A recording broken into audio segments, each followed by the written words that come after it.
সুপ্রিয় দর্শক শ্রোতা বন্ধুরা, আশা করি সকলেই ভালো আছেন। সকলের সুস্থতা কামনা করে শুরু করছি আজকের আলোচনা। আমাদের কাছে অনেক রোগী আসেন যাদের মাঝে মাঝেই কান পেকে যায় বা কান দিয়ে পুজ আসে। এই অবস্থায় রোগী কানে কম শোনে বা কানে তালা লাগার মতো হয়ে যায়। আবার অনেকেরই কানে তালা লেগে যায়, কানে শুনতে পান না বা অস্বস্তিতে পড়ে যান। এই সমস্যাটি খুব ঘন ঘন হয়। দেখা যায় 10 দিন বা 15 দিন সুস্থ থাকেন, আবার কিছুদিন পর এই সমস্যা দেখা দেয়। অনেক ক্ষেত্রেই দেখা যায় রোগী এর আগে কয়েকবার চিকিৎসা করিয়েছেন। যতক্ষণ চিকিৎসা চলে ততক্ষণ পর্যন্ত রোগী সুস্থ থাকেন, আবার চিকিৎসা বন্ধ হয়ে গেলে আবার সমস্যাটি ফিরে আসে।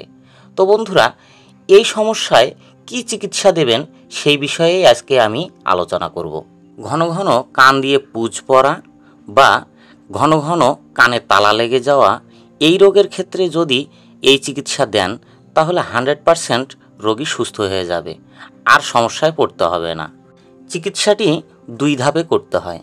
যদি কানে তালা লাগা বা কান বন্ধ হয়ে যাওয়ার সমস্যা হয় তাহলে প্রথম ধাপে সিপ্রোফ্লক্সাসিন দিনে 2 বেলা বয়স অনুযায়ী মাত্রা নির্ধারণ করতে হবে।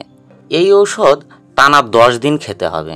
আর যদি কান পাকা অর্থাৎ কান দিয়ে পুজ পড়ার সমস্যা হয় তাহলে সেফুরক্সিম প্লাস ক্লাভুলানিক অ্যাসিডযুক্ত ঔষধ দিতে হবে। বয়স অনুযায়ী মাত্রা নির্ধারণ করতে হবে। দিনে 2 বার খেতে হবে, টানা 10 দিন। অ্যান্টিবায়োটিকের সঙ্গে অ্যান্টিহিস্টামিনযুক্ত ঔষধ দিতে হবে, যেমন ফেক্সোফেনাডিন অথবা রুপাটাডিনযুক্ত ঔষধ।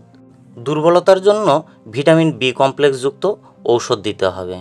পাশাপাশি যদি শরীরে ব্যথা বা জ্বর থাকে তাহলে প্যারাসিটামলযুক্ত ঔষধ দিতে হবে।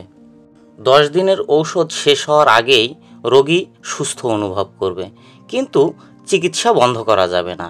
10 দিন পর অবশ্যই দ্বিতীয় ধাপের চিকিৎসা দিতে হবে। দ্বিতীয় ধাপের চিকিৎসায় সব ঔষধ ঠিক থাকবে, শুধুমাত্র অ্যান্টিবায়োটিকটি চেঞ্জ করে ফিনক্সিমিথাইল পেনিসিলিনযুক্ত ঔষধ দিতে হবে, অন্তত দিনে 1 বার অথবা 2 বার। বয়স অনুযায়ী এবং রোগীর ওজন অনুযায়ী মাত্রা নির্ধারণ করতে হবে। দ্বিতীয় ধাপের চিকিৎসা অবশ্যই টানা 30 দিন বা 25 দিন পর্যন্ত চালাতে হবে। দেখা যাবে ওই সমস্যা আর ফিরে আসবে না এবং রোগী 100% সুস্থ হয়ে যাবে। দর্শক শ্রোতা বন্ধুরা, যদি আলোচনাটি ভালো লেগে থাকে তবে বন্ধু মনে করে পাশে থাকবেন। সকলেই সুখে থাকবেন, ভালো থাকবেন, সুস্থ থাকবেন।